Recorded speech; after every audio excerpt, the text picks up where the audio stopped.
All right, good morning, everybody.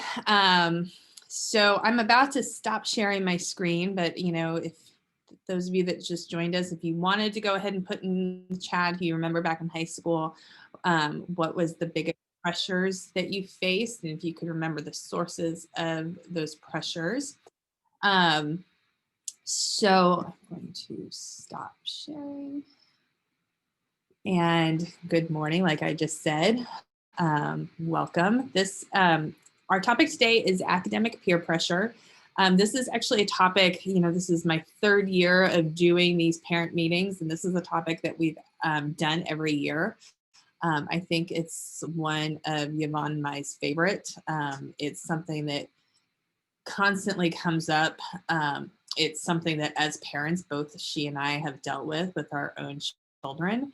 And so I think as parents, and I mentioned this in my email, as parents, we tend to get bad flack or maybe reputation of putting too much pressure on our kids. And one thing that I really have noticed, especially in more recent years, is that the pressure doesn't come from parents most of the time. There are some exceptions that, certainly in my career, I've seen sometimes where I'm like, oh, come on, parents, back off. But I would say most of the time the pressure is coming from the teenager themselves and what they are seeing and their friends do, and you're like, oh, everybody says I should take this class, so I should take this class. And that's not coming from the parents, it's coming from their peer group and kind of their own internal, it's that fear of missing out, or like what we used to call keeping up with the Joneses type thing. Like they compare themselves to their peers. And so that's our topic today. And we're going to talk about how do we as parents combat that. So Yvonne, the floor is yours. Thank you. Good morning, everyone. Just based on the chat, I mean, it sounds like things were social back then. Definitely a different level of stress.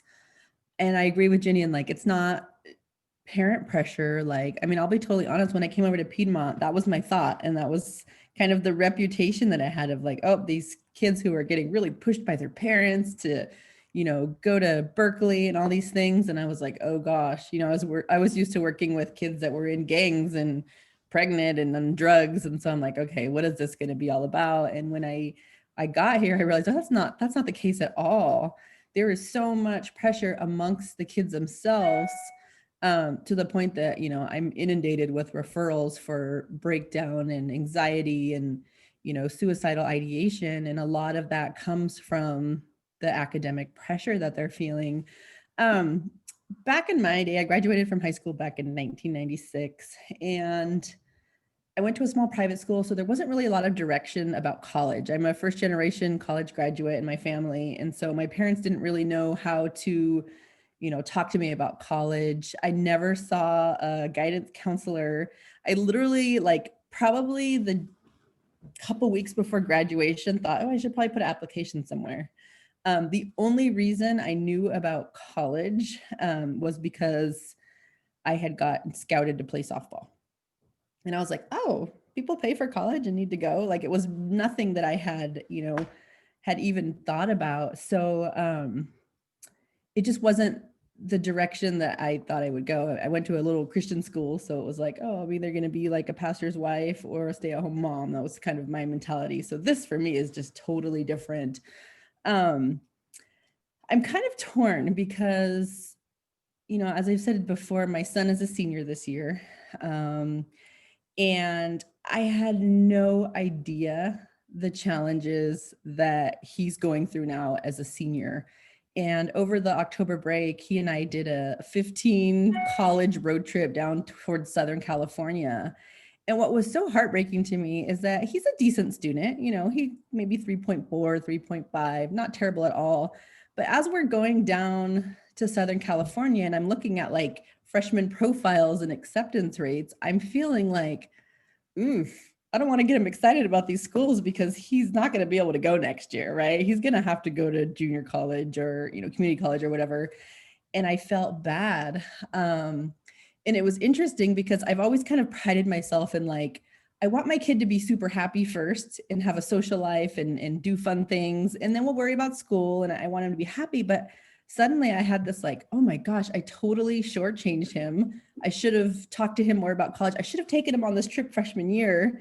And I started like really beating myself up. And I could tell he was disappointed. Like he would look up the acceptance rates and just kind of be like, yeah, this is nice, but whatever. And so I started thinking like, maybe I should have done things differently. Maybe I should have been more like pushing him.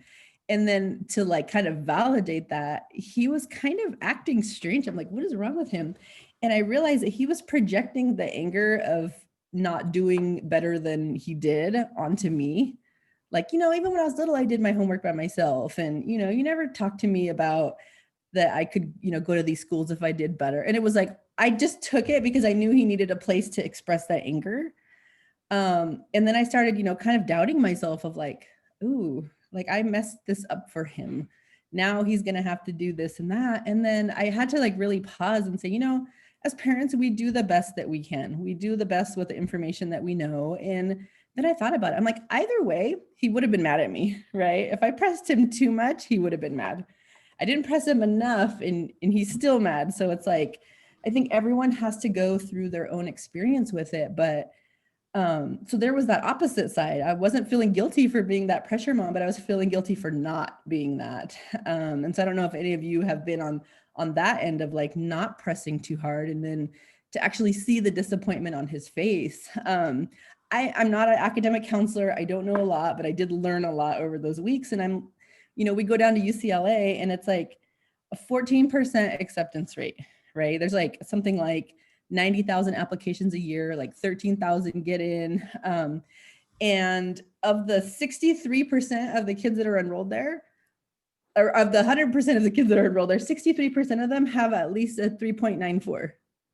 So I'm thinking to myself like, oh my gosh, if that was your dream school and you got a B anywhere in high school, you're kind of screwed, right? Like, what do you do, right? And so I can see how people would, lose hope. And, even our state schools, like, Cal Poly's a state school and San Diego State's a state school. And same thing, like 50% of, the middle 50% of their kids getting in have like a 3.9 to 4.3. And this is a state school. And so to take him on this trip and just see like, can't do that one, can't do that one. It just like broke my heart. And, he saw these beautiful campuses. Like he went to Berkeley and he said, now I see why those kids are working so hard because it's such a cool place. And I felt badly, but then I thought, well, what percentage of the kids actually get into those schools right off the bat, like right out of high school? And obviously not a huge percentage. And so I kind of felt like almost validated in the way I parented, because if I would have put that pressure on him and he would have targeted one specific school and not gotten into it, what would that have led to? Like, how would he have handled that emotionally? And, these kids who are able to get into those schools, like have the GPA to do it and still don't get in. Like, how is that experience? They miss out on a lot in high school to hyper focus on that. And then it doesn't pan out. And how do they handle disappointment? One of the things that I'm always telling parents is I would rather see your kiddo fail in high school than fail later on in life when you're not there to catch them, when you're not there to be supportive for them. So it was just kind of like a learning experience for me. And it did kind of validate that, like, okay, I feel okay telling parents to sometimes, back off, or I don't know. So that was just basically me and Ethan's experience. Ginny, I don't know where you are with your kiddos. I don't know if you want to share a little bit about what's happening, because both of our kids are seniors this year. Yeah. So my experience is a little bit different. And you had texted me this morning, like, be prepared to talk about this. And I'm like, oh boy. And I actually feel like my experience is going to be more appropriately and better. It's going to be a better fit for a topic that we're covering in a couple of weeks, because in a couple of weeks, we're going to talk about acceptance, and not acceptance to college, but like acceptance of reality. Because that is something that I've really been experiencing. And I've been really honest with you guys as fellow parents that my daughter has had a very difficult year. And, has been diagnosed with severe depression, and like that's just what we've been dealing with. And so in the past 7 months, we have changed in our house from her saying, UC Santa Cruz is my dream school, that's where I want to go, to her going, maybe I'll go to junior college. I don't know, and like what she is seeing as possible for herself is just so radically changed that I just had to like deal with that as a parent, and kind of like, because again, like I don't want to put that pressure on her, because it's her mental health and what she can handle when she leaves, and she's just 18, which is, yeah, 18 is legally an adult, but they're still a kid, and then she is very vocally saying, I'm not ready to go and make that step. I'm going to need to stay home for a couple more years and be in that safety net. And I've had to be like, okay, that's okay. But I can say that, her, and like looking at her experience through high school, and we live up on the peninsula. She goes to Menlo Atherton High School. And yeah, the academic peer pressure and the competitiveness amongst the kids is something that I've just had to combat constantly, where she's like, okay, and when it's time to sign up for classes, she was like, I guess I have to take AP biology. And I'm like, why do you have to take AP biology? And she's like, well, everybody says you have to take AP biology. And I'm like, Hannah, you don't like science. Why? And you're not really that great at math. So like, and me as an educator, I actually know like what goes into success in a class like that. And I'm like, no, that's a terrible idea. Like I actually had to like, just like, no, you're not going to take that class. No, I'm not going to let you do that. No, we're going to pick something that's better suited for you. I don't have an opposition to her taking AP classes. I mean, I'm a former AP teacher. I totally get AP, but I'm a firm believer, and hopefully you guys as parents have heard me say this over and over again. If you're going to take an AP class, take it in a subject area that you're really into and that you really enjoy. And that girl hates science. That was a bad fit. So I just have, found myself having to combat stuff that she hears from her friends about what she should be doing in school and how should she be doing it. And a lot of times, one thing, I remember conversations Hannah and I have had where she a lot of times will feel like she's not measuring up. She's like, oh, everybody in the class, like the people who talk in class, because she's not, she's definitely shyer. And so she's not one of those kids that's gonna like stand out and like contribute to the class discussion just on her own. She's like, everybody's like sounds so smart and like all this stuff. And I keep telling her, I'm like, Hannah, like you just need to like, like those word of day calendars, like just know some big words, you just pepper them in, and then you just sound really smart. And we always tease my husband. I'm like, that's what dad does. He's not that smart. He just uses really big words. And so he super sounds smart. And so that's like, I've just been like trying to like teach her little tricks so that she can like feel better about herself. And then this one day she was like, I was talking to my friends and I found out like, because I guess they talk about stuff, but they haven't really been sharing their grades and like overall how they've been doing. She's like, my grades are actually a lot better than a lot of my friends. Like, she's like, I think I'm smart.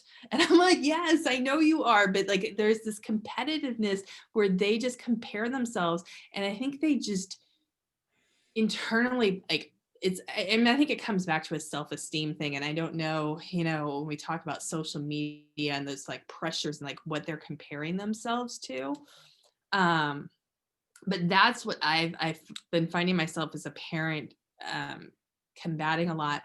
And I mean, and I'll admit the fact that, I run a high school. I'm very knowledgeable about this. So I feel like that's an advantage I've had, and that I have been able to combat that because I know enough about the system and I know enough about these classes and what she wants to take that I can like give her advice. I don't know. Crazy how students like news travels really fast, and it could be like a total rumor and they believe it. Like you have to take AP bio. Or I had a kid tell me yesterday, yeah, I have the GPA to get into UCLA, but they cater to Asian education. And I'm like, what? Where did you hear that? He's like, oh, somebody made a YouTube video about it. And I'm like, and that's like sat with you. Like you actually have the potential to get into the school and you're not going to go because of the YouTube video that you watched.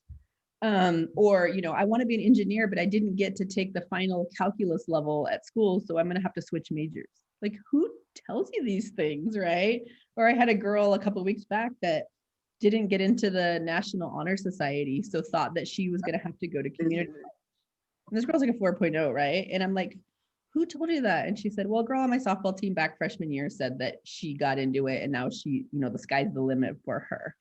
And so all these little things that they hear, and there's most of them are not rooted or grounded in truth.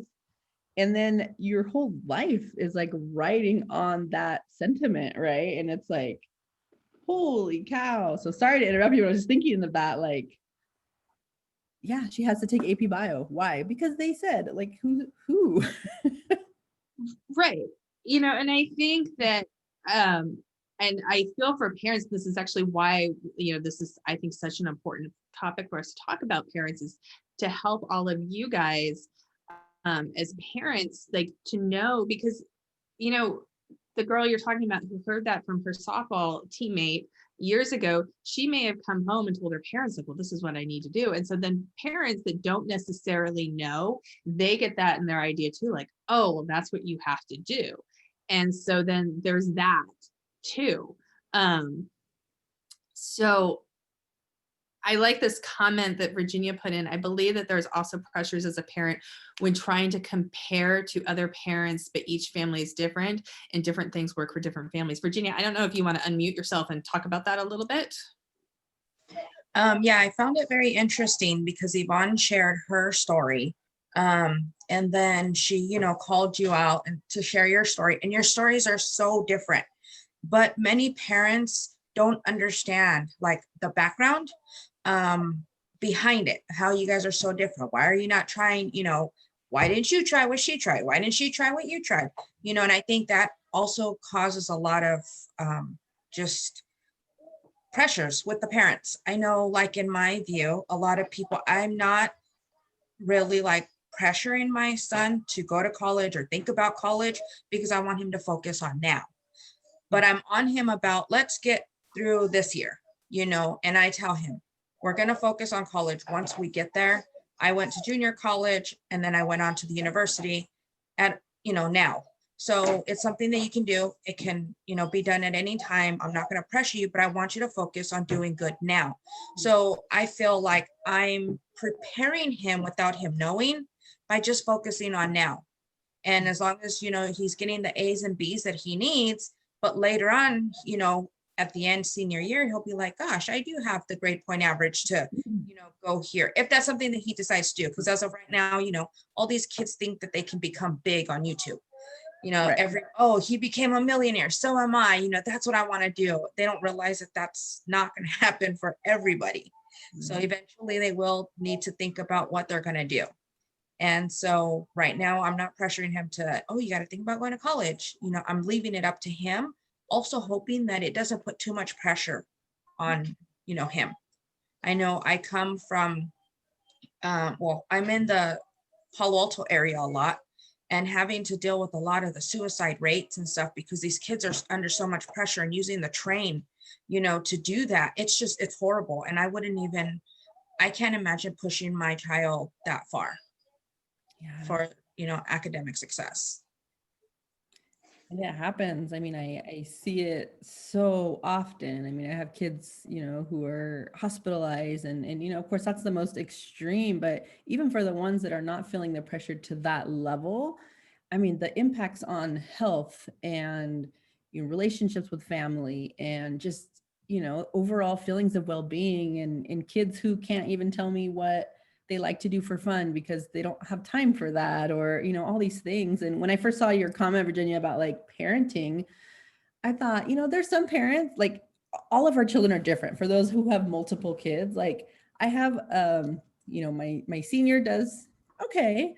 My middle is like rock star, like he's probably going to go to Harvard. And my youngest one, kind of a disaster. So, but we put it like it's a reflection of us. If our kid does well, then we're mother of the year, right?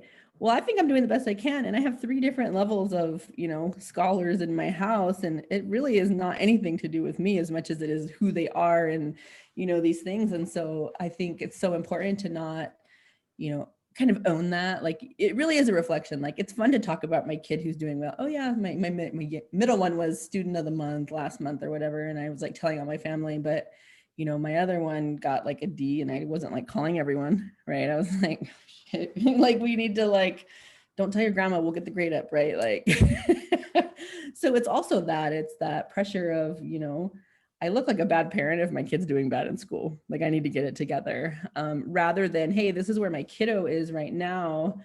And, we're doing the best that we can right now. I'm going to read this comment here. Yeah, I think while you were doing, like, I just think about the different kids and figuring out, because you do, of course, want them to be motivated. You want them to try their hardest. And it's been a really interesting experience just for me. You talk about your different kids, because my daughter is so different. And she's always been the type of kid that she's going to do what she's told. Like, if she was told to do an assignment, like, she's going to do it. Like, she's a rule follower. She always has been. Like, elementary school, she actually liked the stricter teachers because she really liked the order and the rules. Like, she just responds to that. My son is totally the opposite, but it's been really interesting because he just started middle school this year. He's in 6th grade. And I don't know about you guys in like the elementary system here, but in elementary school, he never had letter grades. And in middle school, he has letter grades. And it's been totally eye-opening because I've like always struggled with like what motivates him. And it turns out letter grades motivate him, like him figuring out what's an A and what's a B and what's, a D and an F. Though he's completely like, he and I had this like deep conversation the other day about why aren't there E's? And that makes absolutely no sense. And I'm like, yeah, totally. Yeah. But he's like, yeah, I want an A. He's like, I'm okay with a B. But and it was like, whoa. But then I'm thinking down the future, like, oh man, is he going to be that kid that's totally putting that self pressure on himself about the grades? I hope not. But right now, I'm like, oh my gosh, something's working. You're actually like wanting to get your assignments in because you care about something. Yeah, how do you like keep that in check? Because on my next slide, I was talking about like grades being the most important thing in life, and all these things. And I have so many kids who are doing poorly in school, and we talk about like self-esteem and self-worth and where does your worth come from? Where does your value come from? And a lot of people, it comes from, your grades and your performance, and not your efforts, but how you actually perform in school. And I thought about it, like, what if my only value and worth in life was my job performance? Well, sometimes that might be fantastic, and other times it's not. And there's so much more to me than my job. That it's like a disservice, right? To only think of yourself so narrow-mindedly, right? Like that's something that they do. And I think as parents too, we're trying to be helpful, right? I want to check on my kids' grades.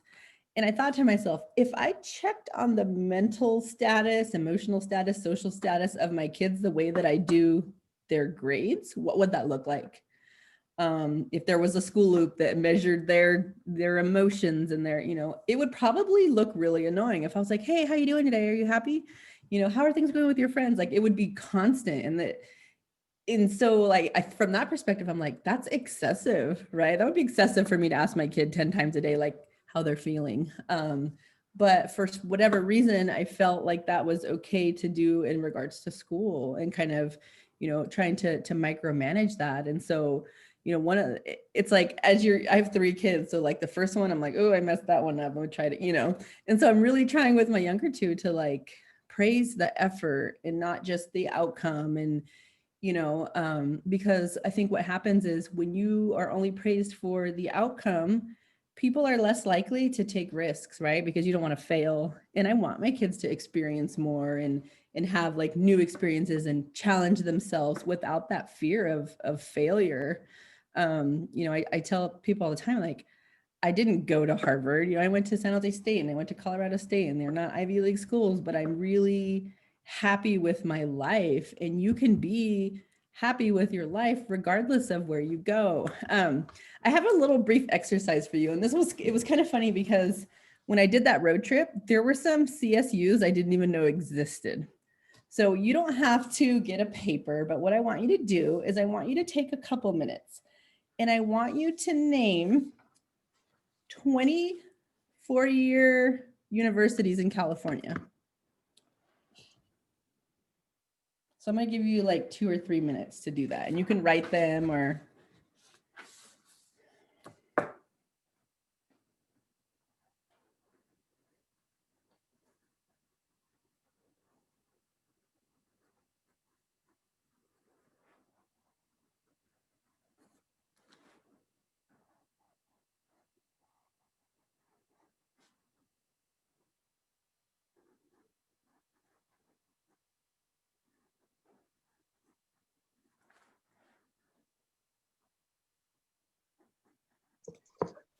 As I'm doing this exercise, I realize how I'm only listing those top-notch universities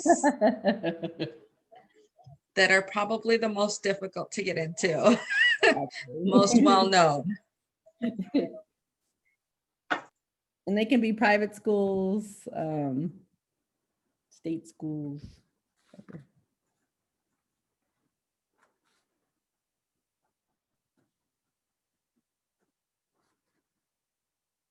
Ginny, you're probably at an advantage on this one. I think I was able to count them. Yeah, I didn't write them down. I just counted them off of my fingers, but I was, because I used to teach Avid, and so I'm pretty familiar with a lot of the schools. Yeah.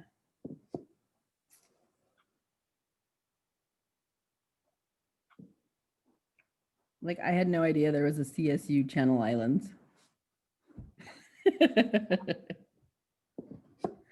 What's interesting about CSU Channel Islands, a good friend of mine is she's actually a college professor. She works at Skyline College, but she really recommends CSU Channel Islands. Really? I mean, my main draw to that school was that it used to be a mental institution and it looks like one still. Oh, no. Of course, I'm like, oh, that's awesome. Okay, so how did everybody do? You can throw it in the chat or you are welcome to speak out loud. Was it challenging for you? Was it like Virginia said, you focused on the UCs and then ran out? Like, how did it go for everybody? Before my road trip, I probably would have gotten 15 maybe. If I really like took the time, I would have figured it out, but it was definitely difficult.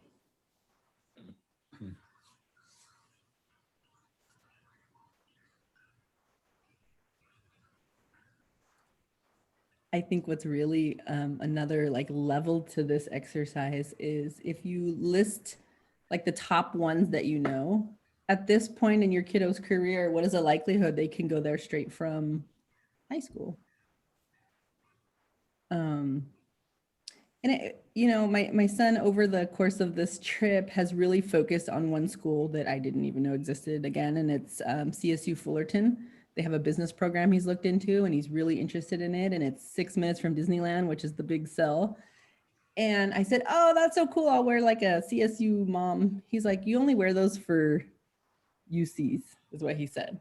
He's like, you're not supposed to be, you can't be proud of that. Like he was almost ashamed. Like he didn't want to tell his younger brother who does really well in school that he was really thinking about going to a CSU. Like it was something to be embarrassed about. And that made me feel really bad. Like, you know, like, oh my gosh, like how many kids are going to these schools and feeling bad about it?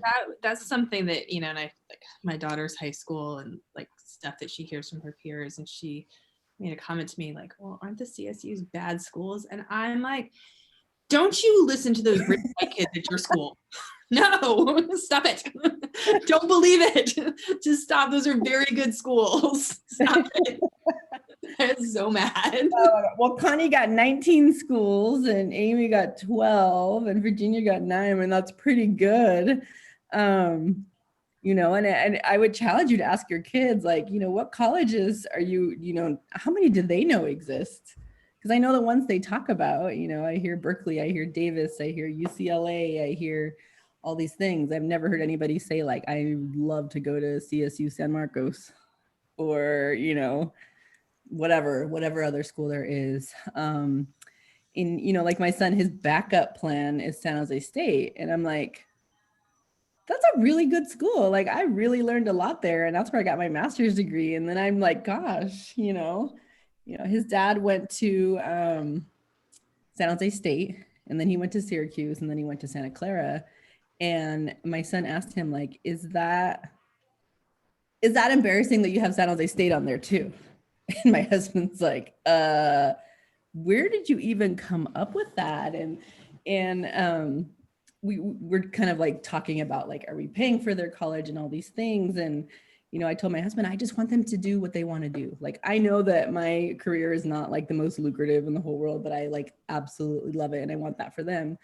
And my husband says, I agree, but I'm sure as hell not paying for an art degree, is what he said. And I'm like, oh my God, you just totally negated everything that we were, talking about. And so there's that too. There's that pressure of like, what is my kid going to do? And, I have a kid right now, a student that I met with yesterday who just got, he's basically a finalist for the Quest Bridge to go to, oh my gosh, USC to get a film degree. And that's a huge deal to be that far, right? I didn't even know what that was until yesterday. And his dad says, do not waste your time studying film. That's a hobby. That's not a job. And I'm like, oh my gosh, it's like I went to what is it called? Sorry. USC, most beautiful campus I've ever been on. My kid is like, I'll never go here. And the fact that I have this kid who might go there and this parent is like, is that really what you want to do? I'm just like blown away. So I think sometimes we even say things that, and I was explaining to the kid, like sometimes parents say things trying to encourage you, not realizing that they're really doing the polar opposite of that, and so just being really careful, like how we talk to them about it, how we focus on, their academics and not like who they are and what they want. Like how many of us sit down with our kids and say like, what would motivate you to get up every single morning and go to work every day? Like what kind of job would that look like? I've even said things to my kids like, okay, what are you going to do for a career so that I can retire? Like things like that, like focusing on the money part of it. And so I have just some kind of tips here of like, as parents, go ahead. Let me just cut in because I think that, when we're talking about academic pressure and peer pressure, and yeah, a lot of it strives from kids and like, oh, I need to take these classes because I need to get into this college. And I think as a school system, I think we feed into that sometimes. I mean, I know last week when we were here and the counselors were joining us, I mean, I know I said to you guys, hey, your kid needs to take a 4th year math. You need to take a 3rd year world language. You need to, and those are things that we tell kids like, hey, you want to get into a competitive school, this is what you need to do. And so a lot of our messaging that we send out as a school, like I'm like sitting here thinking about like, we're totally guilty of this, is we don't, on the flip side, also talk about, well, here are some alternatives. But one thing that I think about and I keep in mind when we talk about all of these colleges, and I think, with kids, because that's the next step in their world is like, where are they going to go to college? And so that's one thing that, it is a source of comparison to their peers and like, oh, this is where I'm going to go. This is where I'm applying and that sort of thing. But as adults, how often do you tell people where you went to college? Those of you that went to college, like how often is that actually something that you share? It may come up in conversation as like, I don't even know where you went. Yeah, you don't know where I went.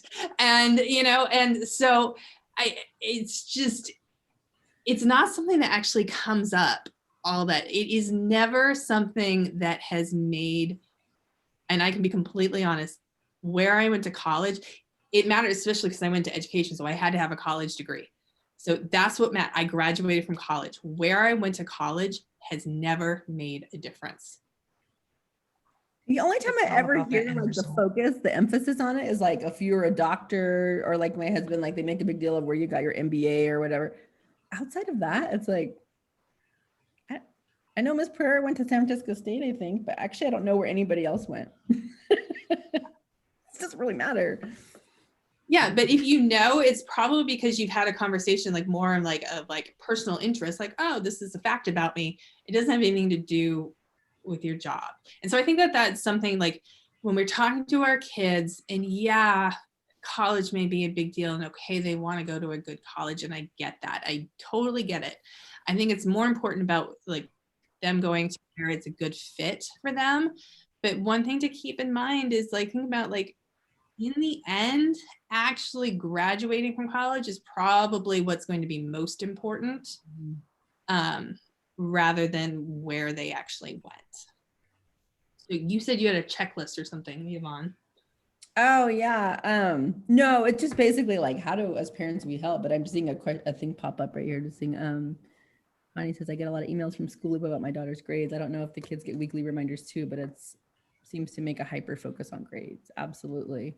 You know, I tell people do not check your kids' grades like you check the stock market. It's not what you're supposed to do. It's not every day because it fluctuates, right? And you're going to be disappointed and excited and you know all these things. And you know, Yeah, maybe switch it up and get a message that says, "Hey, do your best today," rather than. I've gotten to the point where I warn my daughter, hey, on Thursday, I'm going to check your grades.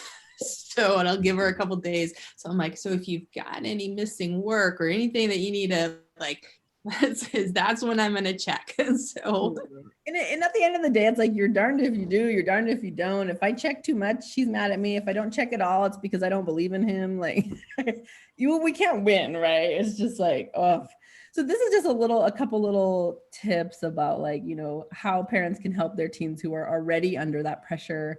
And this one is I'm so annoying to my kid. I know that. Like, and the way they word it is repeating advice that hasn't worked before, and then blaming the kids when they get irritated, right? Like, you heard what Mr. Barry said. You need to stop forgetting to hand things in and be more responsible. Don't roll your eyes. You just can't take constructive criticism.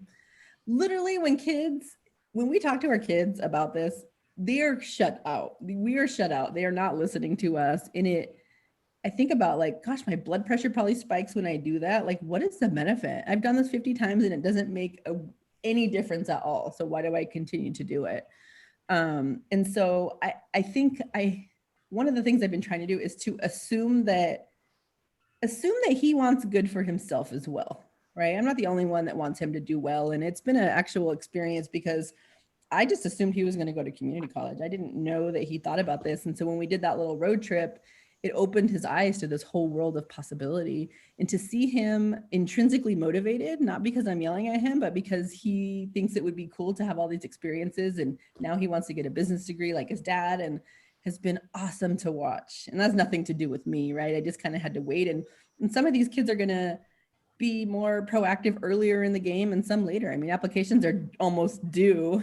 And now he's like, oh, this is a great idea. I want to go to college and apply, you know? That's one, just like we can become very irritating and it's not helpful and it's stressful for us, right? The second one is sometimes we turn the volume up on emotional intensity rather than down during difficult times. It is already stressful for them. And when we come in, you know, if you don't start caring about this, you're not going to get any good colleges and you're not going to make anything of yourself. And like, whoa, it's like you're already feeling the pressure. Can you imagine if you had a big deadline at work and then your boss called you and was like, I need you to do this. You know, I see that you've been on your phone all day long and you're not doing what you're supposed to do and you're going to fail at this. And like, how much more would that pressure rise inside of us to complete? And then, you know, you get to the point where you're just like totally burned out and you shut down. And I think that's what happens a lot. It's like, I get emotional about it because in my heart of hearts, I want him to be successful. But is the way I'm conveying that to him even helpful in the slightest? Not all the time. The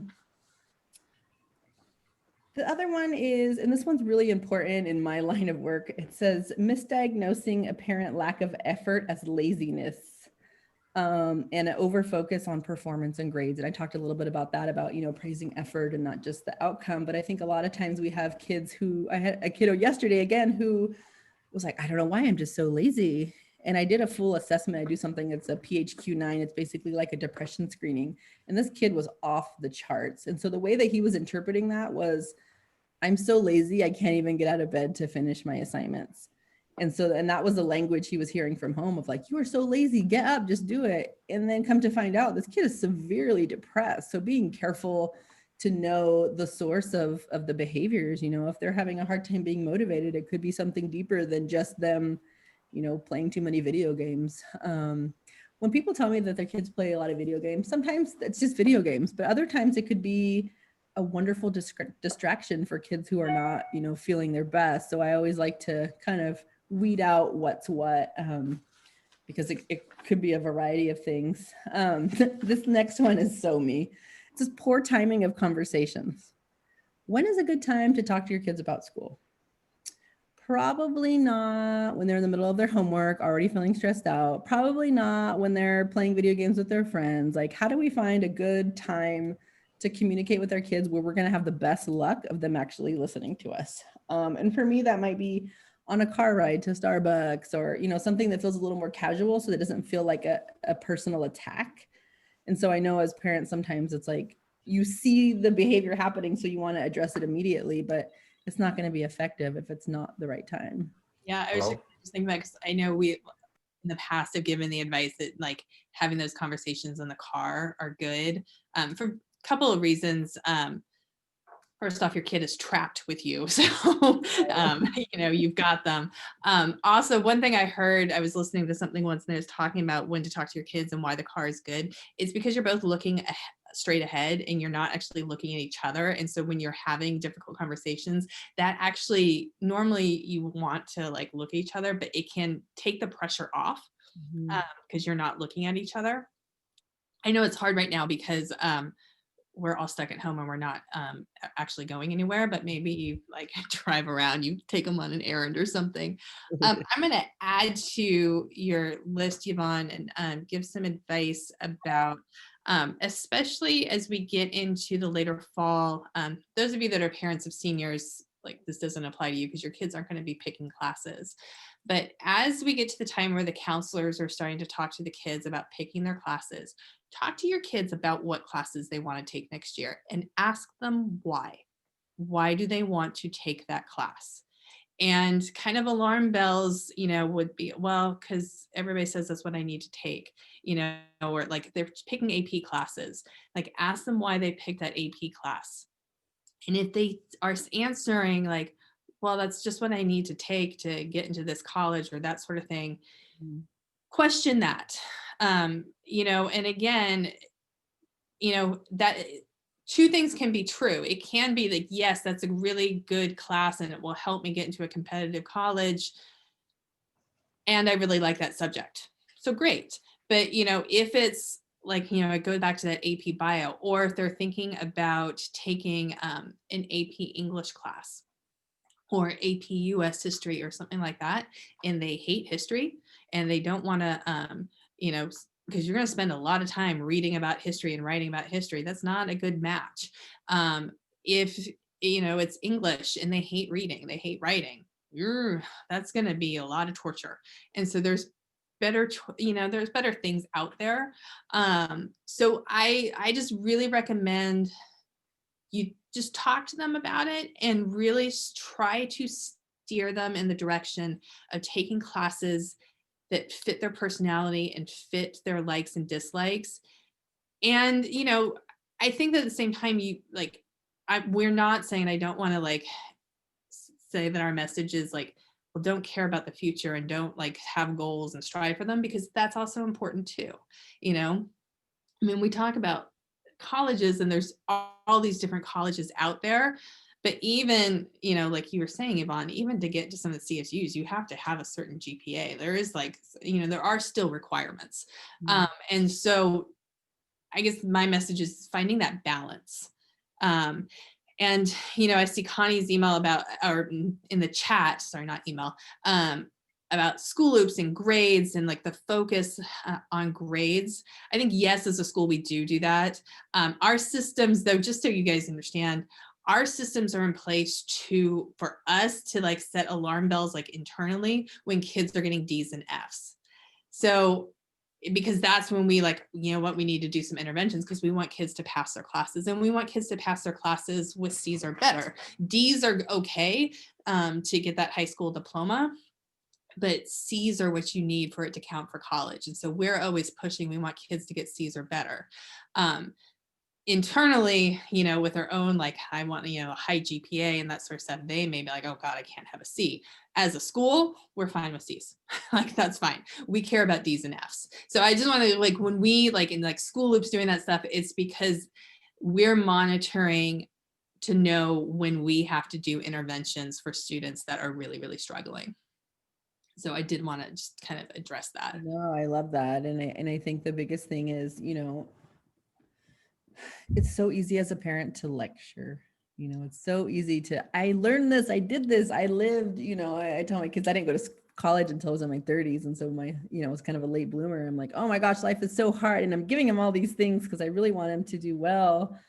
But I'm not really like listening and being curious as to what he wants to do. Like, it's always about like, do this because I learned this, and you don't want to learn the hard way like I did. And sometimes we have to learn hard lessons, right? Like, you know, some of the parents I have right now that have seniors who have completely shut down and they are just over it. And it's like, sometimes we just have to watch them fail and support them when they do, because I've never had a parent lecture so hard that their kid finally like got out of bed and got things going. You know, it doesn't work that way. It's, you know, it's not the way that, you know, it benefits them. And sometimes we have to watch them fail. And sometimes, you know, I think about, I told the student I was working with yesterday, I said, you know, I think life kicked my butt a few times and it really defined who I am, and it gave me the passion that I have. And sometimes that has to happen.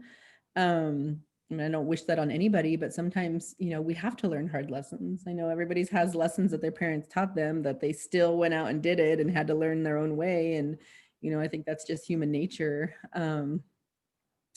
So, I mean, I guess my advice would be really to ask those questions about, you know, their interests and their passions and what, you know, what classes are fun. And if you're seeing, like, you know, like Ms. Davis said, like, they're saying, I hate math, but then you're seeing that they want to push to go to, you know, AP calculus, like, hey, red flag. Why are you feeling this way?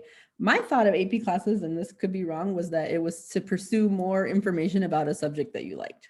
That's what I always thought of an AP class. Like, for me, it was psychology. Like, oh, that's so cool. I would have never taken a AP lit class. You know, I didn't let my son take it last year. He actually changed his schedule at the beginning of the year because I'm like, AP lit, I have not seen you read a book since second grade. Like, are you serious? Like, he's like, well, isn't that what you need? I'm like, no. I'm like, because what's going to happen is you're going to hate it. You're going to get an F. And then what was the point, right? Like, what is the benefit of it? So, you know, trying to really listen to them and just like, what is it that you enjoy?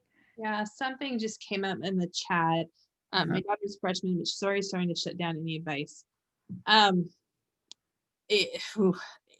This is a really hard time because, you know, for the kids with distance learning, like, school it's only the academics right now. Like, that's, I mean, and, you know, those are kids in ASB, they're doing a really great job, like, on Instagram and like trying to still, like, in like clubs doing virtual things, they're trying, but it's not the same. It's not the same. In a normal school day, when we're in in-person school, yes, they may have 6 classes they're going to. Of course, like, academics is a huge part of it, but they also have break. They have the passing periods. They have lunch where they're talking to their friends, and like, there's still the social aspect to it. They have club meetings. They have things like that. They have sports. That stuff's what's lacking right now, and it's really, really hard. And I totally get, you know, Yvonne made the comment earlier that our lives are much more than just our jobs. And so for our kids, their lives are much more than just school. And so I think as parents, making sure, you know, that their life is not just only school. I know that they're in class for a long time, and I'm hearing you guys, and I'm talking to the teachers about the homework that they're assigning. And we're like really trying to address that because I'm hearing you that, like, it's a lot. One thing I would say is, you know, watch that. Like, I would cut them off. And like, if they like the limit of the homework is supposed to be 2.5 hours a week per class, which is like, so if they have class period, like a class that meets twice a week, that's like 1 hour and 15 minutes of homework per class. That's still a lot. If you've got 3 hours, there are 3 classes a day, that's still like over 3 hours of homework. I mean, I get it that that's a lot, but I would cut them off. I would make sure that they're getting outside. Next week, I was going to tease you about next week. I actually have our athletic director and our PE department head, and we're going to be talking about all things athletics next week, and kind of what's happening with our actual sports and what's happening in PE. But then also I want to talk about just the importance of exercise right now in our mental health. So even if your kid isn't in PE or isn't doing a sport, like how do we still encourage this? Because I think like if you're seeing your kids shut down and they're really struggling right now, making sure they've got something else. Maybe it is video games, and your kid really likes it. Honestly, right now, I'd say great. Let them spend some time doing that because it's something else. They need something else in their life right now. You know what I started this week with my youngest one is I told him for every minute that he's outside getting fresh air or exercise, he gets 2 minutes of video games. So yesterday, I'm like, where is Gavin? David said, he's been sitting in the hammock for 3 hours in the backyard. I'm like, oh my gosh, that's brilliant. So, it's so tough, but, in response to the freshmen, oh my gosh, my heart breaks for them literally because, our sophomores and juniors and seniors, they've had the experience of being here. So they're already that part of them that's connected. And for our freshmen, it's like they left the comfort of their middle school and they're kind of like floating in this abyss of like unknowns. And, it's just very strange. It's hard to, feel a part of something, to feel connected. I mean, I would, again, like what Jenny said, I would encourage the exercise, but really like making sure that there are other types of connections. And, it's probably just my role, but my role is always like to kind of focus on the mental health and the well-being before anything else, because we can't function in school, or in work if we're not feeling the best in our minds that we could be feeling. And so, I would just definitely keep an eye on, what you mean by shutting down. And, we can talk privately further about it later if you're comfortable, because, some people are seeing changes in their kids. And that's the one thing I'm telling people to look out for. Like, there's going to be changes because we're in the middle of this just kind of wild time. So how do we differentiate like what's normal stress versus what's something I should definitely be concerned about? So if anybody ever has any questions about that, you feel free to reach out to me and, consult about what, could potentially be going on. Yeah, and I hear the frustrations and I know we're going off topic, but that's okay. We're about done. That, with the different due dates and things like that, hopefully, and I would like some feedback in a couple of weeks, and let me know this has changed, because this is actually something that I just recently have addressed with the staff, and having some consistency about when things are due. One of that, not only did we shift to distance learning, but we shifted to a block schedule. And that is a little bit, teachers that have never taught on a block schedule and figuring out when do you make assignments due, and like having, so that's something that kind of like later that like, oh, we never talked about that as a school to have consistency. We just recently have come to some agreements. And so hopefully you start seeing that being less of a problem, that it's more consistent and that it's more clear. Fingers crossed. And I get it. Like, it's hard for the kids to stay on top of everything. I get, and I'm a parent of a high school kid too, that's, dealing with distance learning, and I know there's attendance things, the Wi-Fi comes out, a kid comes in late and they get marked absent, blah, blah, blah. I get so many calls from my kids' school about attendance stuff that I don't even listen to them anymore, because I'm like, whatever, you guys are a mess. I'm not gonna even like, whatever. So I get it. I get that it's so frustrating. Hopefully, I think I would say 90% of our teachers are totally flexible and understanding and like, okay, let's work this out. If you're struggling with the 10%, come to me, I'll help you. So Yeah, for you know. sure. I mean, just remember, and like just lastly, as we're closing here, like just remember, like we are in the middle of a global pandemic, which we've never experienced before. And whether we acknowledge it or not, we're all in survival mode. And so when you're in survival mode, maybe more focus on the things that matter. I don't know if you, in the beginning of this, I remember thinking like, man, there's so many things that I thought were important yesterday that are not important anymore today, and really trying to like use that as my guide of like what my focuses are right now. So just really be patient with yourselves, patient with your kids, take care of yourselves and in your minds and your bodies and your, in those most important things, and then everything else, kind of follows that. So Well, thank you guys. It is 10 o'clock, so our time is up. I really appreciate all of you joining us. I think this was a good discussion. I personally found it helpful and enjoyed it. But thank you. And like I said, next week we're going to be talking all things athletics. All right. Thank you. Thank you.